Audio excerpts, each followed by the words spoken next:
All right, colleagues, thank you so much. Thank you, welcome, and thank you as you join us for this side event of the Minamata Convention's Financial Mechanism, even despite the very early or very late hour for many of you, as well as your extremely busy agendas this week. I would like to, before we start, I would like to thank France and Switzerland for providing financial support to the organization of this side event. In this session, we hope to provide you with information on how the financial mechanism is organized, how all parts of it work together, and how parties and those seeking to become parties to the convention can engage and benefit from it towards the full implementation of the convention mandate.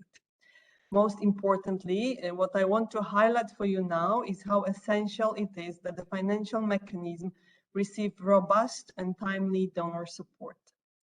The Minamata Convention is a young convention, and our parties have many tasks ahead of them.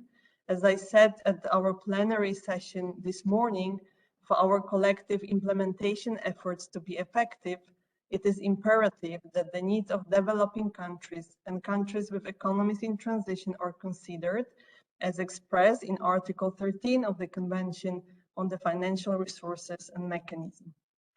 Article 13 gives us the instructions for this work. It tells us that the overall effectiveness of implementation of the Convention by developing country parties will be related to the effective implementation of the article.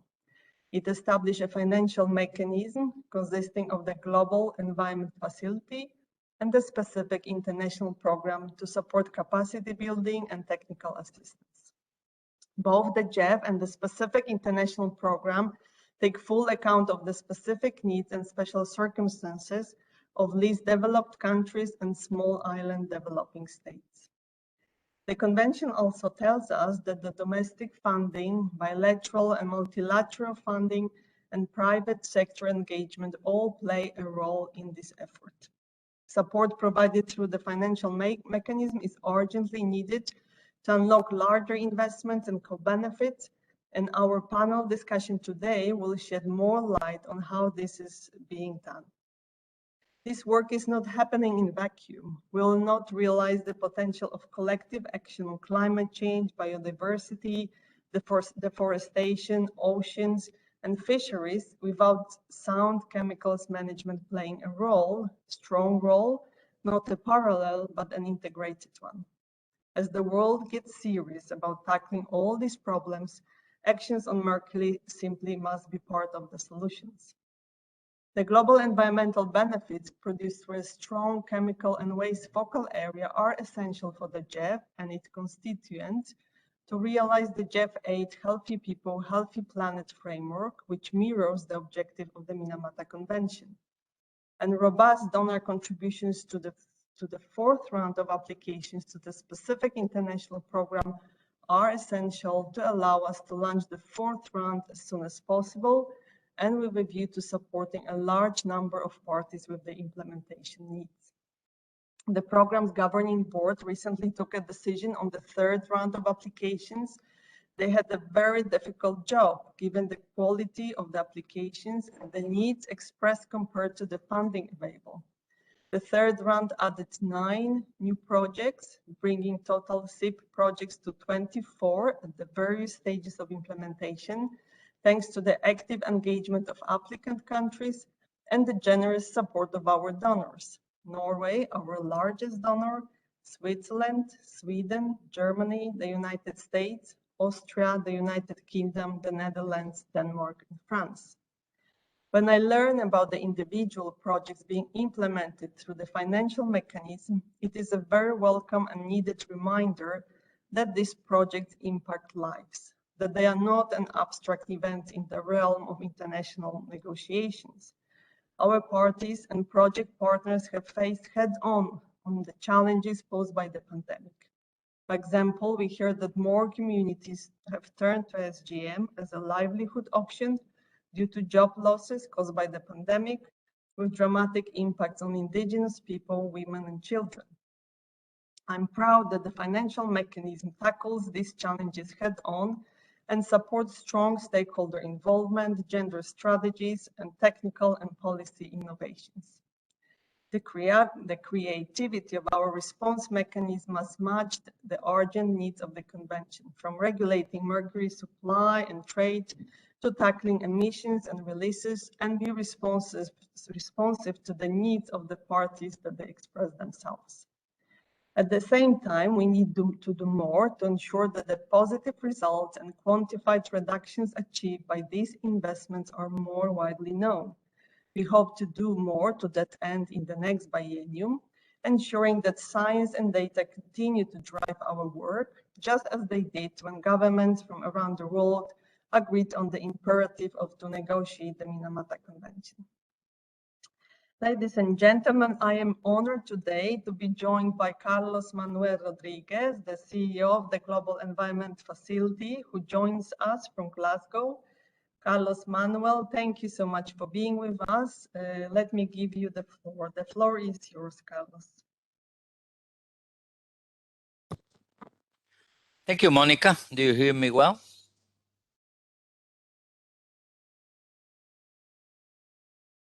Yes, we do. Okay, thank you. Thanks, Monica, and thanks to everybody.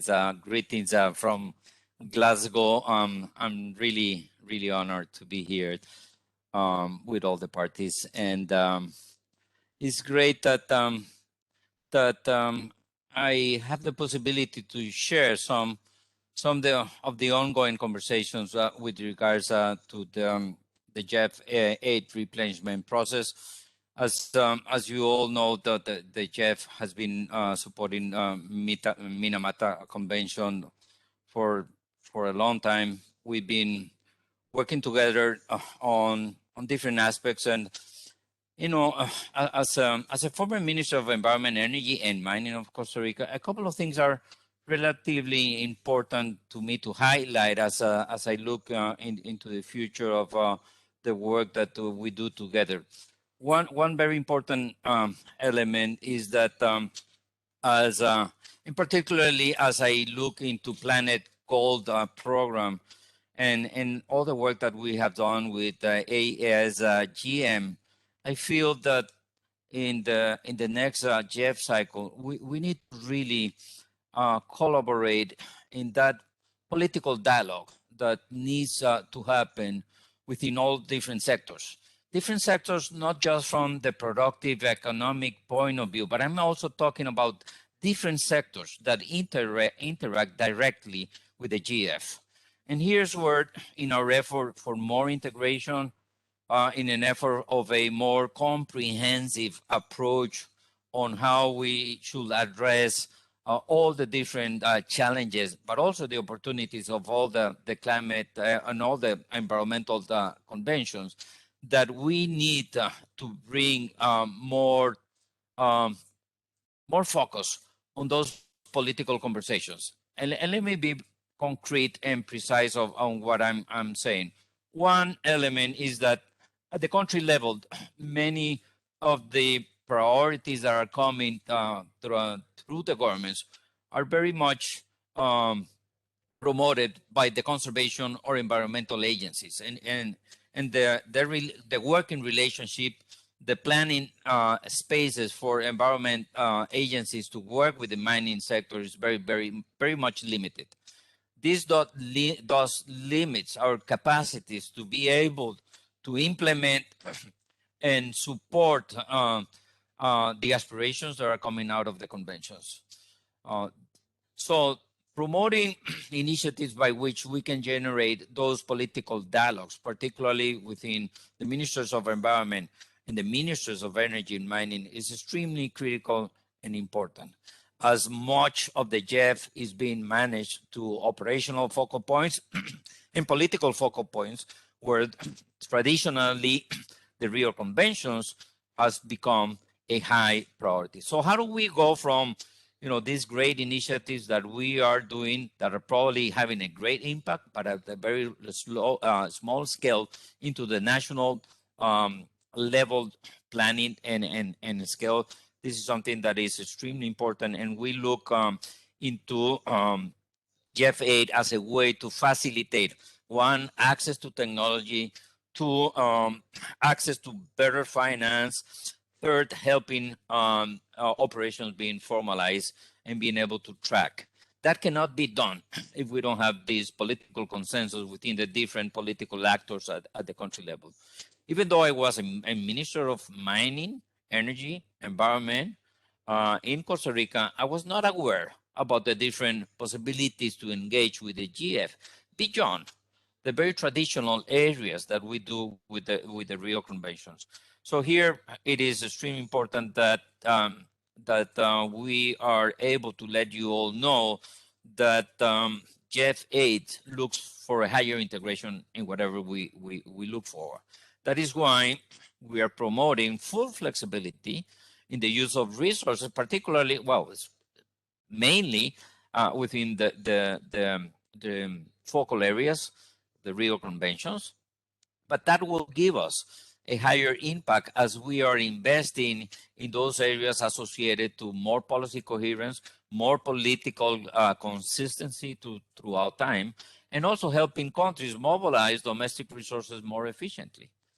With the topic of domestic financial resources, all of our countries invest in mining budgets, in capacity building, in the management of those resources, but we are not able to have the very basic information that is needed to be able to have a higher impact. For one, we need to understand how much resources are being invested in managing mercury and hazardous substances at the country level. Then we need to find out what are the needs. As we understand by doing the expenditures review on substance management with the financial needs, we'll be able to have a better understanding of the size of the gaps, the country gaps. With that information and with the process of generating more common dialogues within political authorities and sectors, the GF can have a higher impact.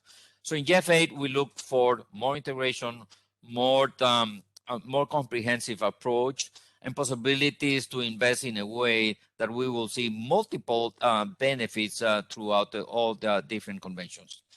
I'm really excited to see how people who has been working with the CBD or UNFCCC or UNCCD now connects better the dots within their challenges and tasks with the management of hazardous substances, the impact of chemicals in nature, in biodiversity, and climate change is extremely high. So there's a good momentum for all of us to really work in more integrated ways and manners. So I look forward to continue supporting the convention, the parties.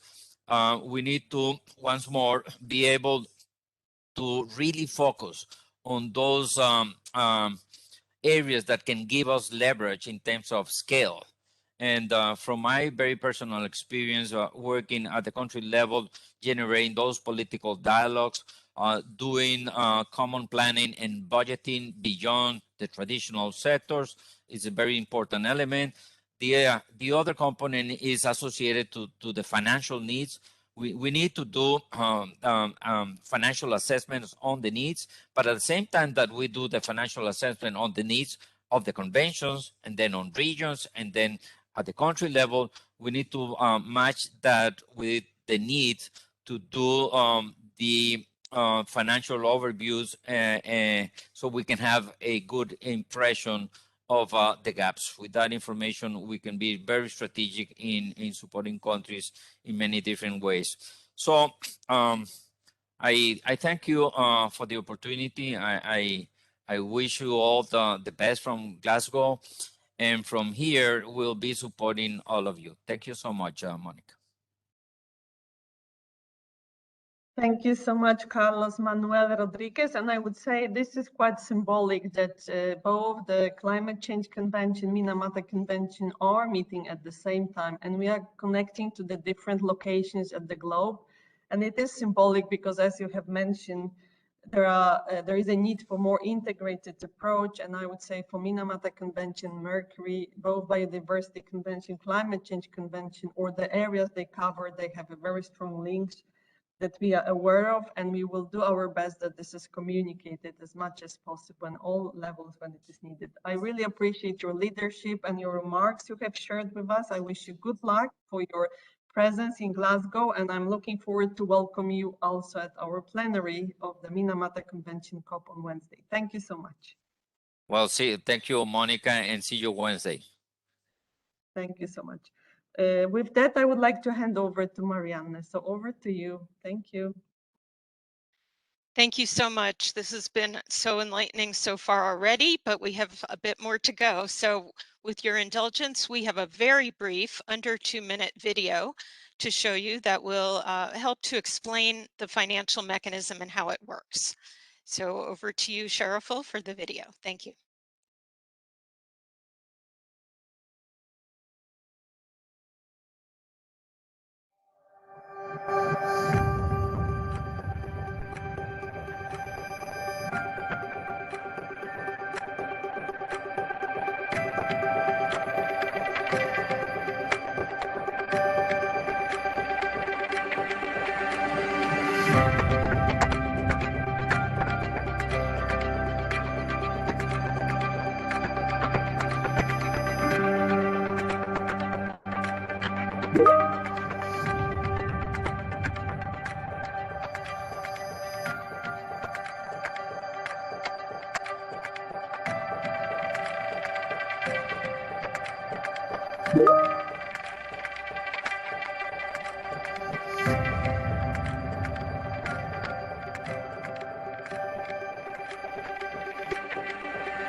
Thank you so much. I hope you all were able to take a deep breath. But now we have a panel discussion, which I think will be really interesting. And I want to thank in advance all our panelists and our moderator. And I'm going to introduce him and turn it directly over to him.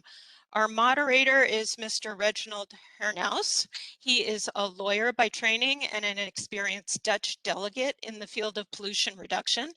He represents the Netherlands as the lead negotiator at various conferences, overseeing implementation of chemicals and waste treaties, including the Minamata Convention, as well as CICOM and the successor of CICOM Beyond 2020.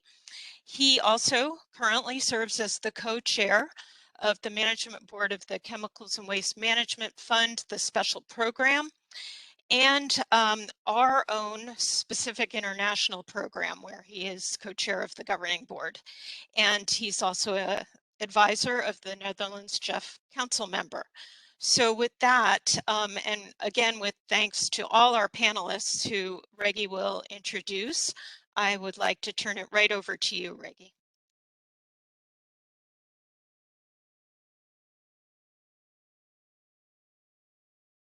Yeah, thank you, Marianne. I hope everybody can hear me and can see me also. Okay, I see some nodding. Thank you very much for introducing myself. You're right, it was indeed true what you said. Thank you very much for that. And of course, also many thanks asking me to act as moderator for this event. First of all, what I noticed indeed in the presentation made by Carlos Manuel, well, the co-chair, the CEO, the Jeff CEO, and also chairperson of the Jeff, was indeed his message that he needs to know, the Jeff needs to know the needs of the convention he serves with the Jeff Trust Fund. that because that is important, as he stated, is indeed to prepare the strategy in the framework of the GEF8 replenishment discussions. And I think that is indeed a very important message he conveyed to us also as COP, I would say, that now we should indeed take the advantage and indeed of sharing, well, the needs of the Minamata Convention, well, with the GEF8 replenishment process. And from that point of view, I was also very happy that the GEF CEO indeed participated in this event, and that he will also be available for us for any questions when we have the plenary discussion on the GEF later this week. So from that point of view, that was indeed very important. And also Monica, she also stressed the importance of the financial mechanism of this convention, which indeed is twofold. And that is also rather unique, if I may say so. We have both the GEF as one component of the financial mechanism, as well as the SIP, the Specific International Program, which I indeed had the pleasure to co-chair from the beginning, by the way. So I'm one of the founding fathers, if I may say so, together with some from Ghana. And we will both also chair the budget group as from tomorrow for this COP-4. The financial mechanism, indeed, very important for the convention, I would say. And indeed, it is now also important to share with you some thoughts, and also with the panelists. And from that point of view, I'm glad that we have a broad spectrum of all the panelists who are here at this moment to participate in this meeting. And what we indeed would like to do is to have indeed some thoughts from the panelists and also from the participants in this webinar, if I may say so, that we address in particular the four main issues which are at stake at this meeting. That is indeed the role, importance, and opportunities for financing capacity building implementation needs via the financial mechanism and additional leveraged action for building the momentum going forward. Secondly, the continuity of support available from enabling activities to direct capacity support to governments, to projects which undertake or enable larger investments. Thirdly, the needs going forward into GEF8 and GEF9 and future rounds of the specific international program. And fourthly, the lessons learned from current and past interventions on overcoming challenges posed by COVID-19, gender inclusivity, technical innovations, outreach and assistance, and policy innovation and development. A huge array of themes, if I may say so, and I hope and I expect also that the panelists have already taken into account these themes, which we will address at this side event. And from that point of view, I'm glad that we have indeed many panelists available at this webinar, at this side event. And for instance, we have here in our midst my dear friend Tom Bui. He is the council member for the GEF, and he represents also Canada. I listened already with great interest to him when we had the first two sessions of the replenishment discussions, and I was very happy to hear him also referring explicitly to the chemicals and waste issue. So thank you, Tom, for joining us. I'm glad that you are here. And indeed, as I mentioned, well, we are at a critical time for environmental finance at this moment. And may I ask you the following question? Where does mercury fit into the bigger picture of environmental finance and support to MEAs?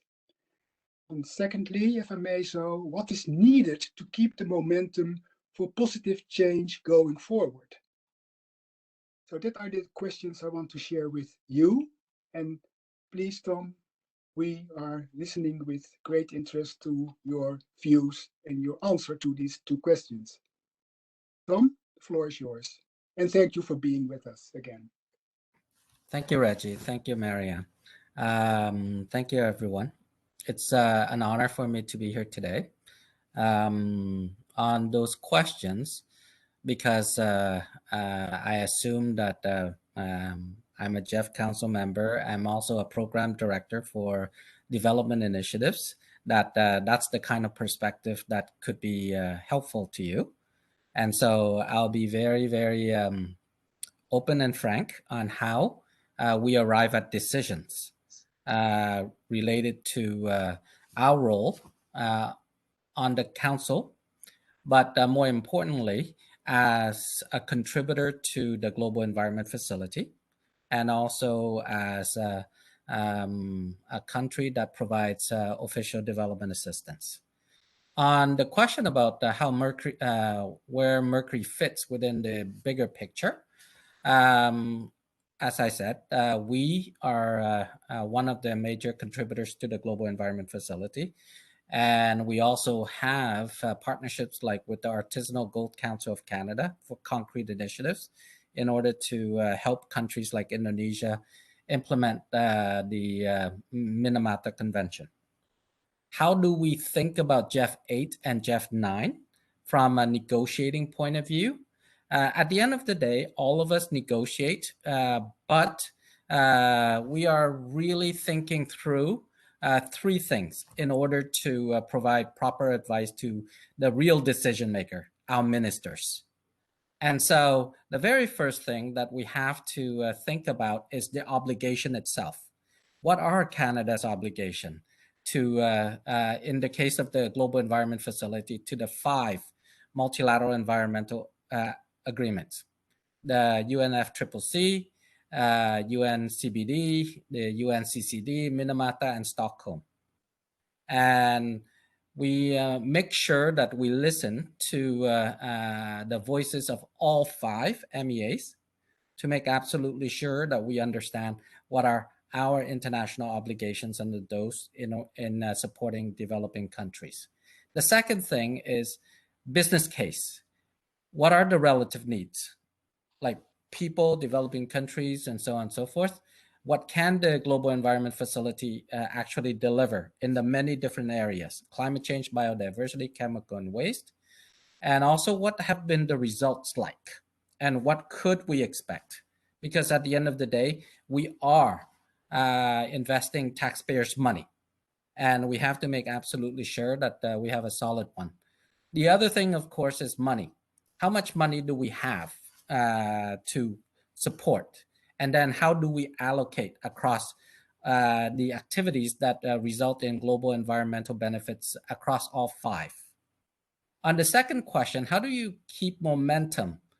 And I would say that, the pandemic, as well as our collective work to build back better, has reinforced the message that we need to highlight the science. We need to follow the science. And for the purposes of Jeff, it would be good if the science on chemical and waste is absolutely clear and simple to those who are amateurs like myself. I'm an investment advisor. I don't live and breathe Minamata. And so how do you make it accessible to those of us who actually don't live it day by day? And my minister, who used to be a lieutenant colonel in the Canadian Armed Forces, I'm sure he didn't live it day to day. And I have to provide that kind of advice to him. And the anchor of One Health, healthy environment, healthy people, healthy animals, is actually quite a useful one, because that you can communicate with people how fighting mercury could actually contribute to the One Well Health effort. The other thing is to show successes like what Marianne and also what Carlos Manuel said on the artisanal gold sector and mining sector, ASGM, and to show clearly what are the gaps that are that remain for us as a collective to address. And you don't have to prove whether it's right or wrong. You are the experts, and would be good to provide us with that kind of clear business case. The final thing, and I heard it from the executive secretary, but also from Carlos Manuel, but also others on the Green Climate Fund, on the Jeff, at the World Bank Group, that there is a convergence of agenda. climate change, biodiversity, land degradation, chemicals and waste, international waters.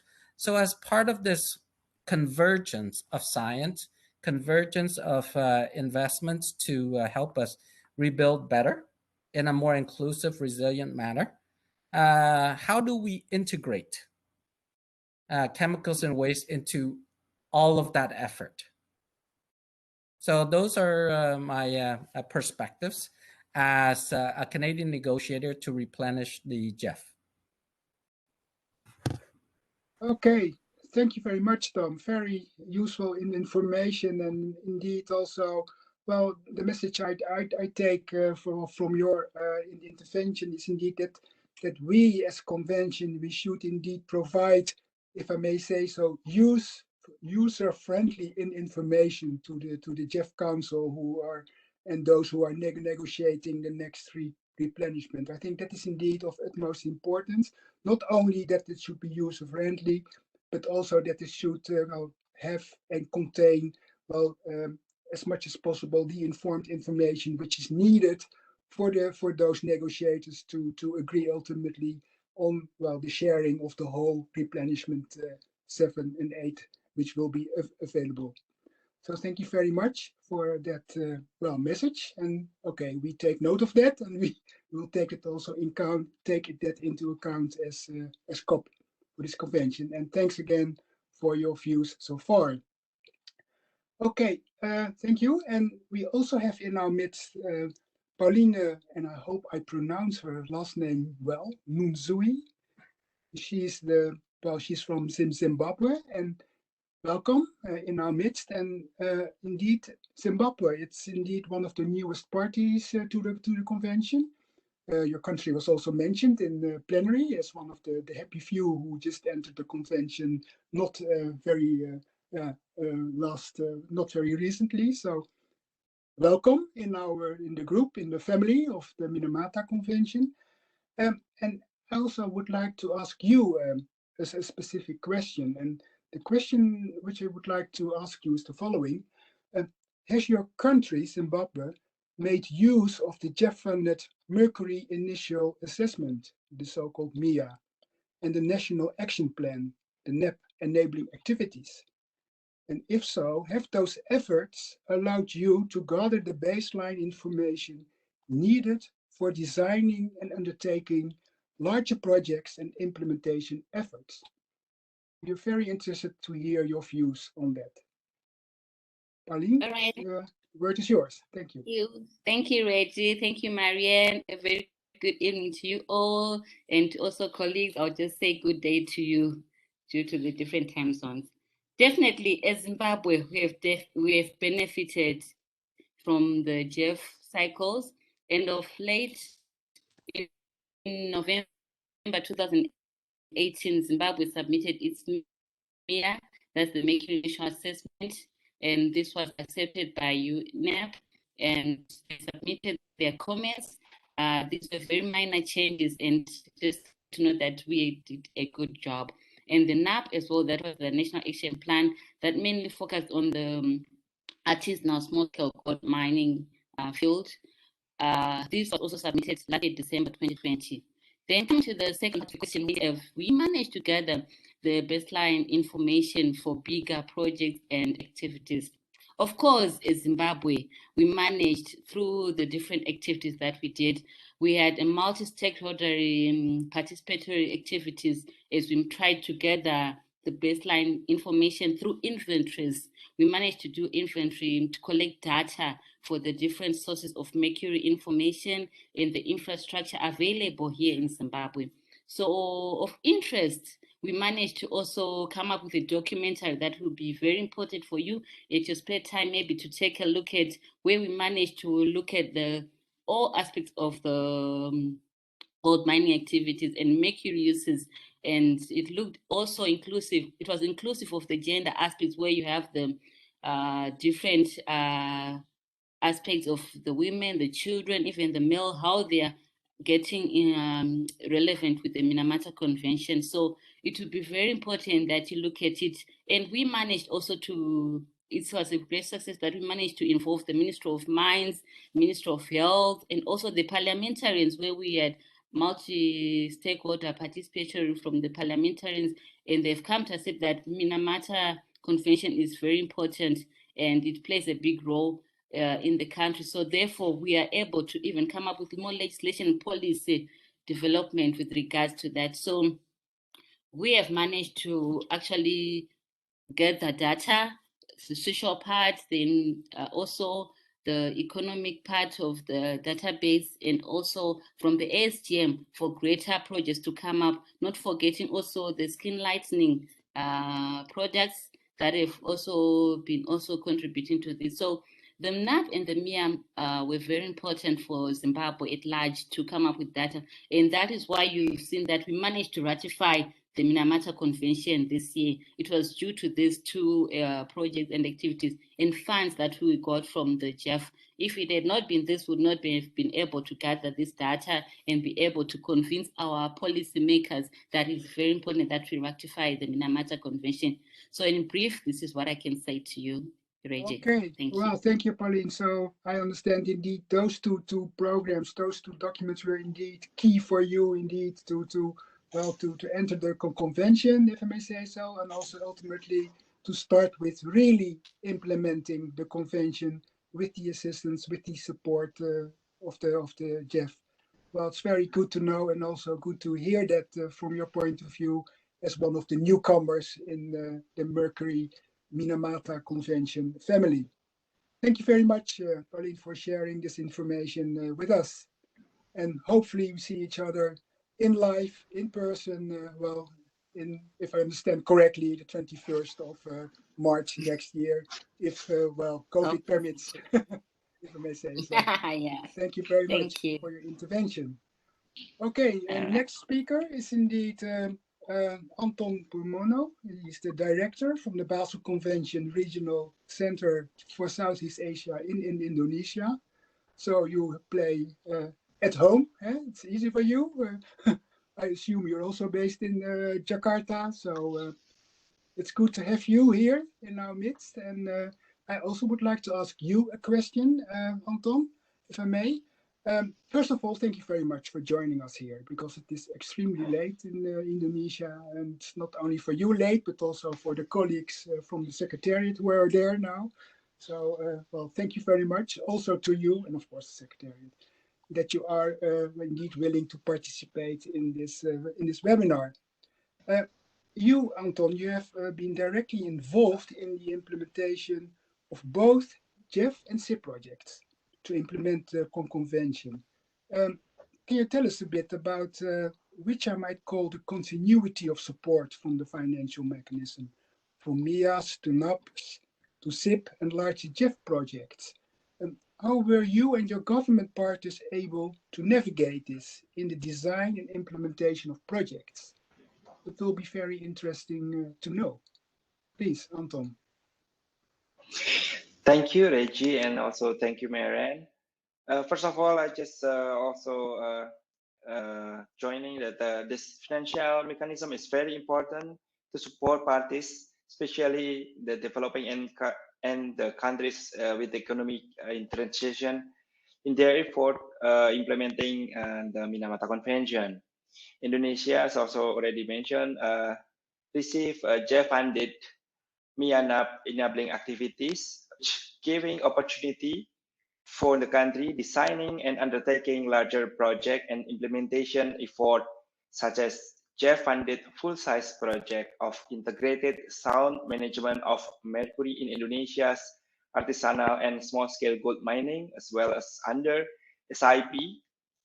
In example, for the project of improving health risk control of mercury exposure in artisanal small-scale gold mining and surrounding areas by developing participatory approach.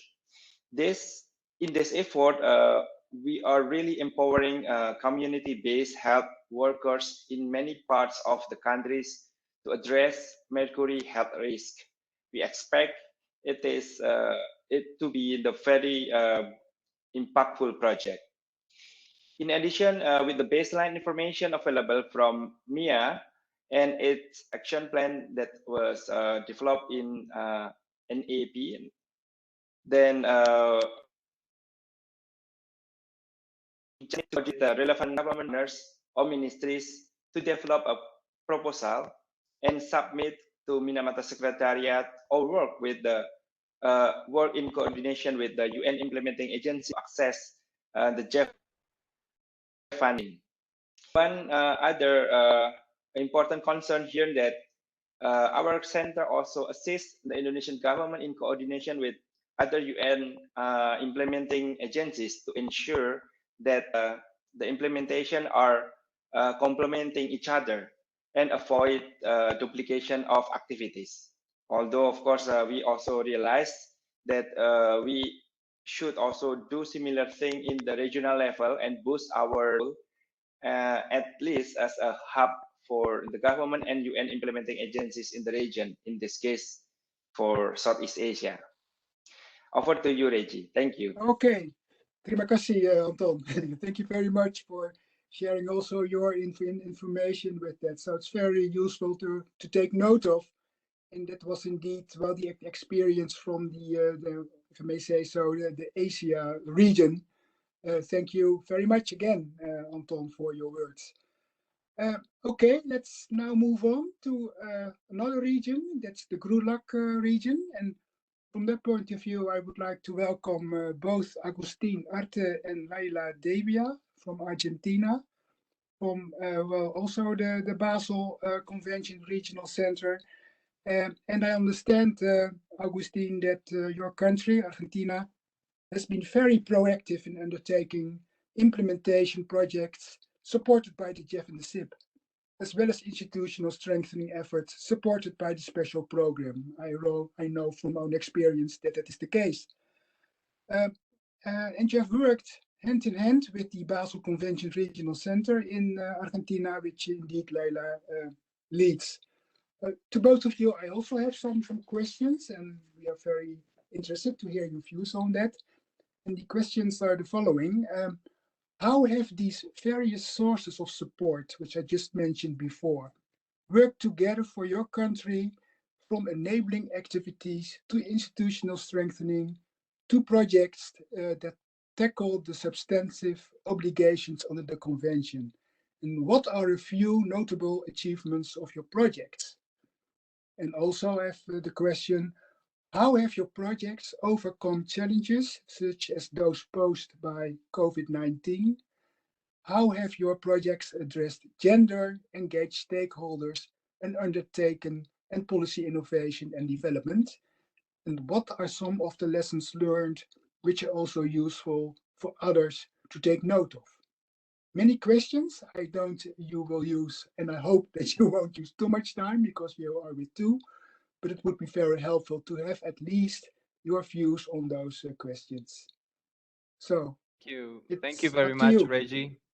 Thank you very much, Reggie, and thanks to Secretariat, Marianne, Monica, and also the donors for organizing this side event. It's a pleasure to be here along with Leila, representing Argentina and the regional center.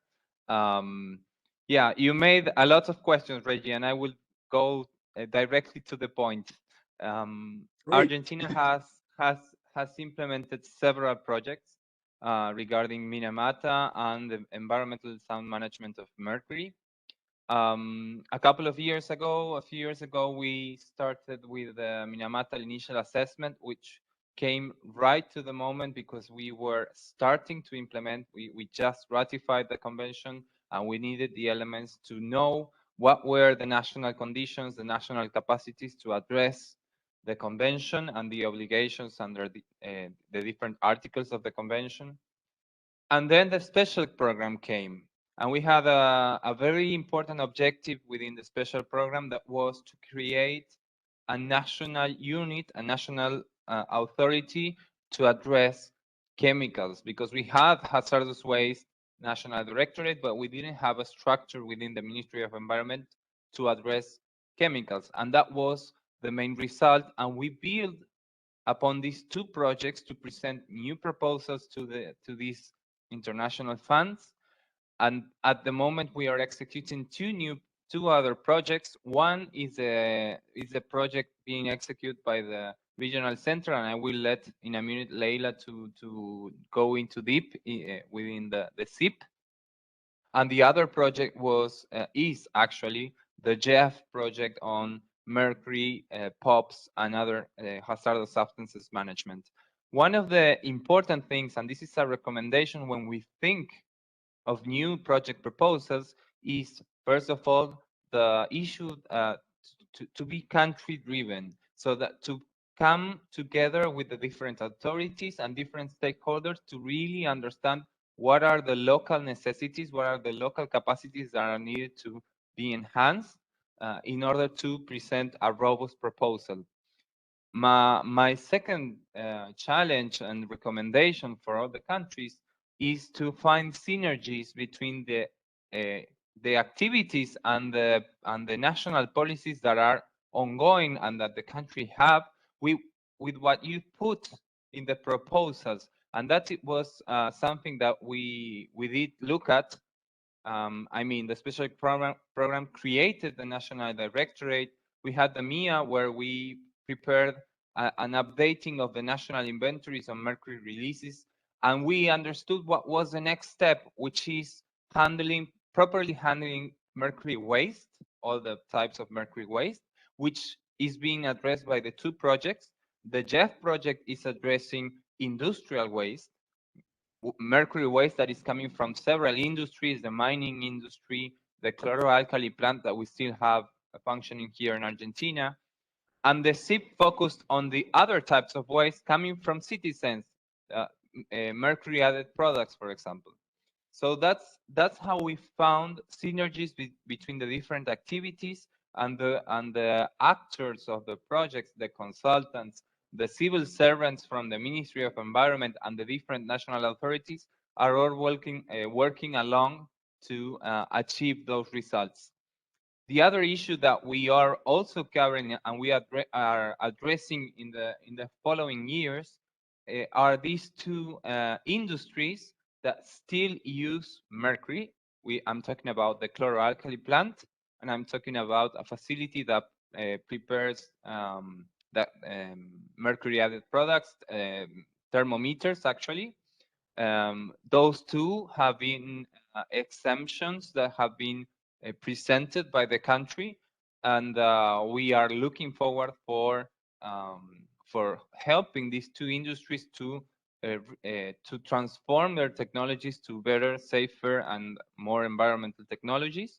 And so these projects are also supporting that work, which brings another actor to the table, which is the industry, and to track and to also promote investment, not only from the financial received from these funds, but also as co-financing to from other actors, for example, in this case, industries.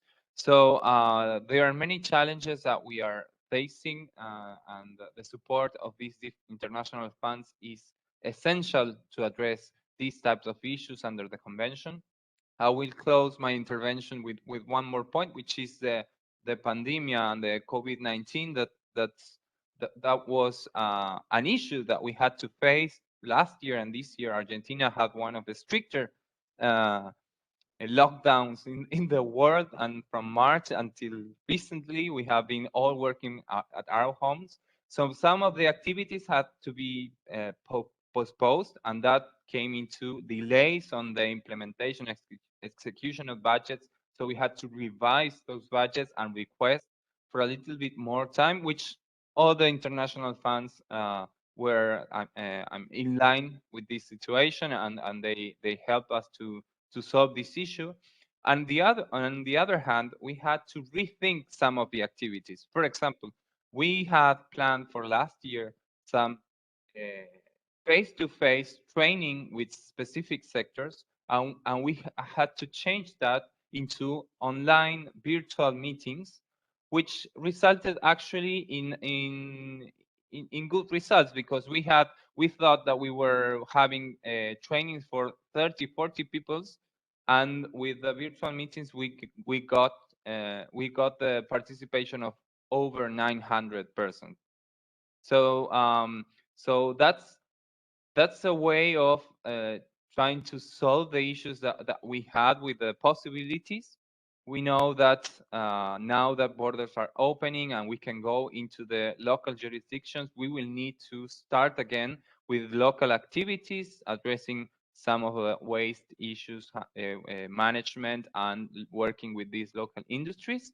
But we think that these types of solutions or interim solutions were helpful. And for thinking on new projects, my recommendation would be to have these type of opportunities or options to be able to anticipate problems like the ones that I've just explained. And with this, I would let Leila, of course, from the regional center, to add to my response. And thanks again for the invitation, Reggie, and the Secretariat. Okay, thank you very much for your intervention, and also many tangible results. Indeed, you explained to us which you had with the well, the financial mechanism of the convention, and also with the JEF. Thank you very much. And you also addressed briefly, indeed, well, not briefly. You also referred to the pandemic, the COVID-19, and perhaps also Leah can perhaps also explain and explore that issue also, because what I also noticed while being indeed in the board of both the special program and also of the SIP, and I also understood in the framework of the JEF Council, all the projects and programs, they are delayed, of course, and well, we need to we really had to extend all the terms also which were well, agreed upon for those programs and projects due to COVID-19. We could not avoid that. But perhaps also, Leah, you can explore a bit on that issue. Please, Leah, Davia, you have the floor.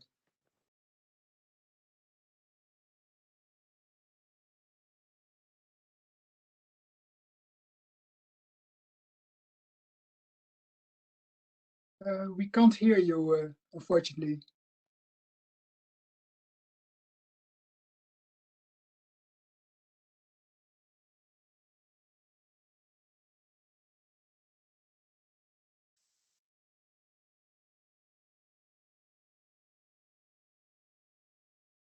Still, no.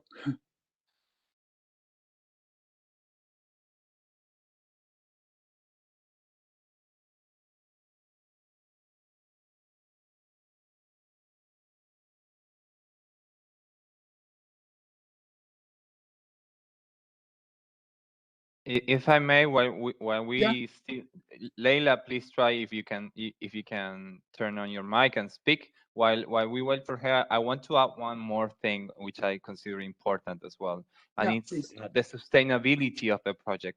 That is an issue, an aspect that the donors and the secretariats of the funds are really eager to see. What are the strategies for the project closure and to assure the sustainability of the results there?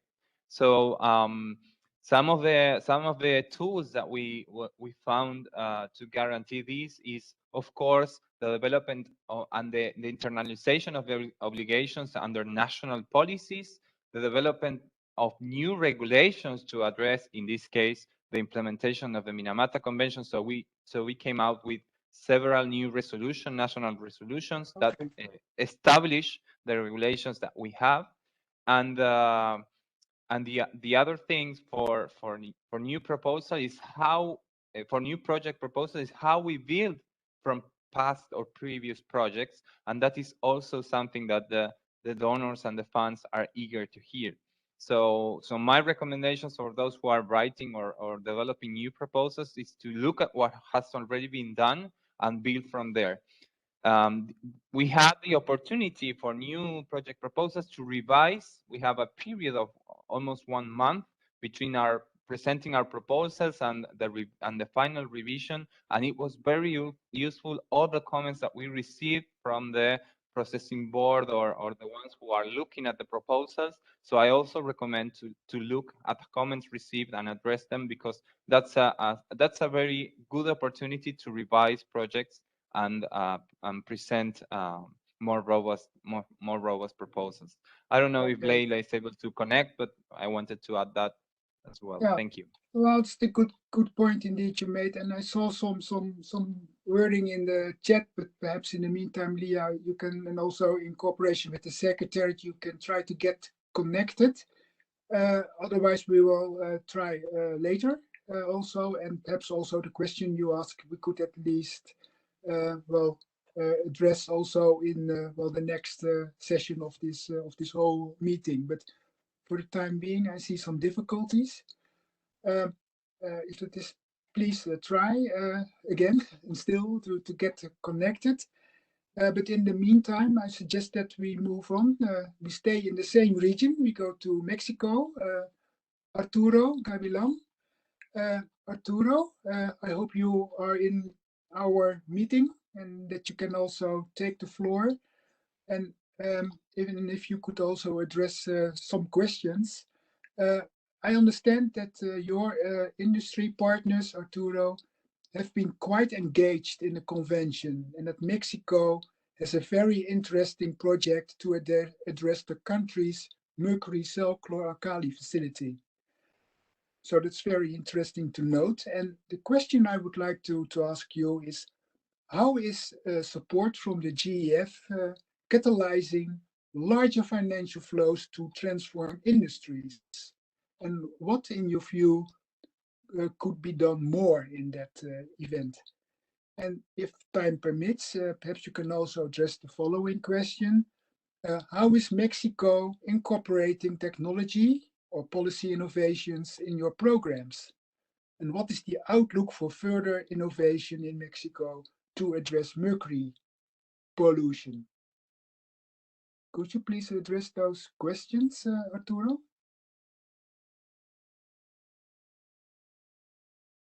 Provided that you are in our meeting. Yes. Thank you, Reginald. Yes. Thank you, Marianne, also for the invitation.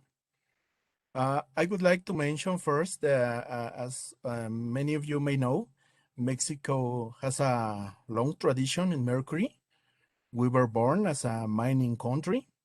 We have indeed mercury mines, and many of our development is related to the activity with processing metals. I think one of the things that Tom mentioned at the beginning and was also very important for us is that in order to get success and goals in fighting this mercury issue is to put together quality information. For us, we had several studies, several inventories that were made before 2010, but we were not aware that after 2011, the markets in the world changed because of several actions internationally, and many of the closed mines in artisanal activities in Mexico started to grow up. And by 2015, we were one of the top exporters of mercury in the world. So that was a challenge. To work with the GEF and international agencies was very important for us because we could put up to date our inventories. We had a very serious work to prepare the Minamata initial assessment, and we found that we had more than 34 different sectors that emit mercury that has releases to mercury to any compartment. And we were able to prepare a classification of those sources and select those that were of more relevance to the country. Particularly, as you said, we found that there was an opportunity to work with the industry sector for the chloralkali industry. We had, after this, a large working group with all actors of the different sectors, including government, industry, social sectors, and we prepare a proposal putting together funding from the private industry, also with support from the GEF, and all the data that were obtained by very serious studies we prepared in order to put together a proposal to close one of the largest chlor-alkali plant we had in the country that is still using mercury cells. And right now with them, we are working in preparing the product part of the project that will be finished in this month of November, and we will be able to start the full part of the transformation of the process by 2022 and until 2026. This project is very important for us because in the environmental activities is one of the largest projects we have in the country. So we are very happy that we are working with all the main actors, including social actors, those actors related to the industry sectors, and not only the particularly the enterprise that rules the process, but also other companies that are part of the Chemicals Association that are working together with us in supporting this project. I think we will be having very good results from this, and we will be achieving the goals that are established in the Minamata Convention with this project. Also for us, we have a lot to do, and from our experience, the support from the JEF and other donors is very relevant in order to enhance the results that are obtained in accomplishing the convention. And without this support, the goals will be harder than now. Thank you very much. Okay, well, thank you very much indeed for your intervention, Arturo. And indeed, what I noted, a very good example of multi-stakeholder involvement. Indeed, you take all the players who are indeed important to be involved. You have them taken on board indeed in this whole exercise, and I think that's also a very good example how you indeed, with all those who are interested, that they indeed are involved in trying to address this whole issue of mercury abatement. Thank you very much for sharing this experience with us, and thank you once again also for joining us. I'm not sure if in the meantime we managed to get in contact with Laila Davia.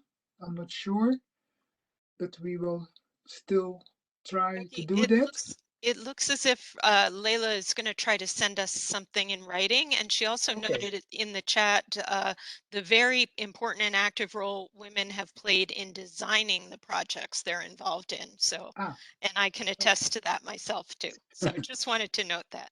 Okay, noted. So okay, and well, perhaps indeed we can still address that issue in the next session. Last but not least, we also have as a panelist, my dear friend and also member of the CIP governing board, Olubunmi from Nigeria. So we are moving from the Grulak region to the African region again, from Nigeria.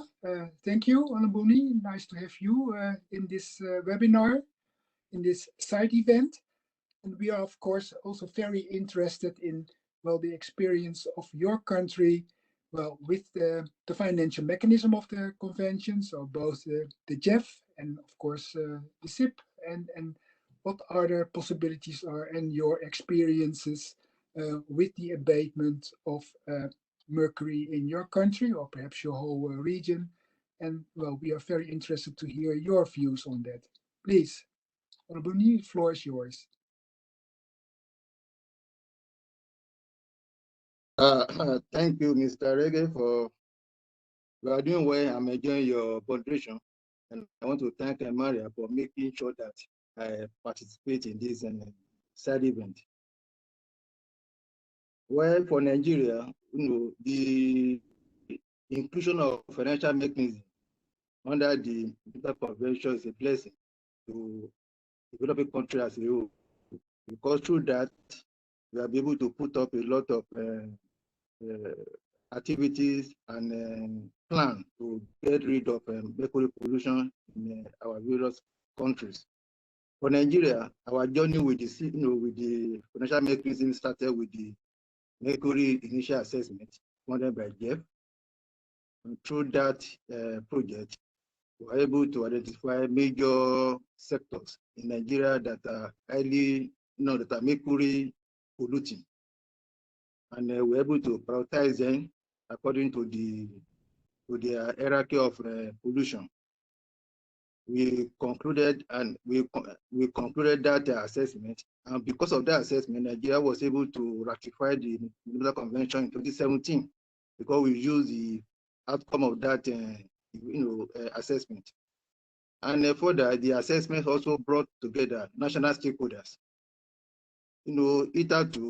Each stakeholder work, not collectively, but according to their sectorial mandate. But the EMEA brought us together as a country, and we see mercury pollution not from sectoral view, but from we see it in totality, from in life cycle. Now, having identified the major sector polluting the environment, our major target was ASGM, which was responsible for more than 60% of anthropogenic release of mercury in Nigeria. With that, we applied for the National Action Plan, funding from Jeff also for the development of a National Action Plan for the reduction of mercury use in ASGM, which we successfully completed in 2020. But in 2021, it was presented to the public and to the whole world for implementation. While we are doing that, that project also gives us the opportunity to develop a bigger project out of the enabling activities. So we submitted a project to Jeff, working with UNIDO as a partner on enhancing formalization and mercury-free technology in Nigeria under the Go Plus project.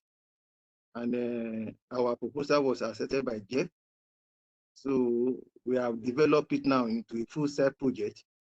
So waiting for the final approval from Jeff to commence implementation.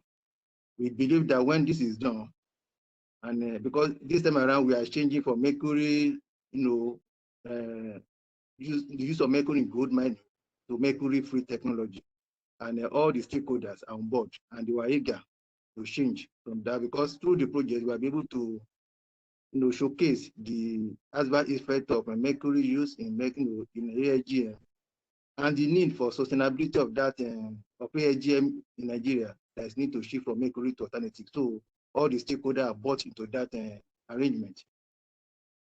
Like I said, we also have other sectors that are polluting, and through the C project, we're able to also harness funds during the second round of the project to also tackle other aspects. Like, Nigeria, we have a lot of cement industry in Nigeria, and they are one of the targets to reduce mercury pollution in our waste management, in mercury in products. So our project under SIP is basically to develop a national implementation plan for mercury implementation, develop sectorial action, national action plan to address those issues. I also have what we call a national mercury information system, so that it will aid us in our reporting to the Secretariat, so that every sector can report. We are going to develop a platform where all sectors can report the activities on the mercury issue and mercury reducing strategy, so that we can have good data for planning. So these are some of the projects we have, as we have benefited under the financial mechanism of the convention. And my appeal is that the SIP should not go the way of second QSP. The second QSP started very well. A lot of countries developed national plan. There was activities going on in country, but thereafter nothing was done again because of lack of sustainable financial mechanism to actually implement those problem they have identified. So it is my hope that, we want to thank also the developed countries who have been making financial contributions to the CIP, and we're also encouraging others to join them. The thing is that mercury pollution does not respect territories. So if the developed country, for example, decide to leave the developing countries on their own, then they too will reap from the from the adverse effect. And that is why I'm happy that they are supporting us. And supporting us too is supporting themselves and supporting the global community as a whole. So I want to thank you for inviting to this webinar. It's good. And it is my hope that through this financial mechanism, by the time we start, the evaluation of the effectiveness of the convention is being assessed, we are going to see a remarkable difference between what we have before the convention and what we'll be having when that evaluation is done. Thank you. Okay, thank you very much, Ulebumni, for joining us, and also very important. And I fully agree, in particular, also with your last words. Also, not that you thank the donors, etc. But I think there is also, and that has also been our experience in the CIP governing board, as you know, there is indeed a need for projects to be financed by the CIP, activities which need to be financed by the CIP. And indeed, there's a lot of demand, but we also should, as donor community, I would say, and it is also my government, that we should indeed, if possible, contribute to the CIP as such for the next round of applications. Because also what I hear today, or for some of us tonight, about all the experience and all the nice projects which have been supported, not only by means of the CIP, but also through the JEF, and also through bilateral and perhaps also other multilateral support. How many projects and programs which really focus on the abatement of mercury emissions and releases. And also, I think that's indeed worthwhile to mention, indeed, overall, not only in the Asian region, but also in the African region and in the Gulag region. There's a lot of, demand for support, and it is up to, I would say, to the Western group of countries, to the donors, also to contribute as much as possible to allow recipient countries to implement the convention, which is a global problem and which indeed needs a global solution as well. And from that point of view, also the donor community can play but should play its role as well. So I'm also very glad that from the donor perspective, our colleague Tom Bui from Canada as Jeff Council member, and he's also responsible for bilateral cooperation, also emphasized the need indeed to come with informed information towards donors, etc., so that ultimately the convention as such could be implemented in a proper way.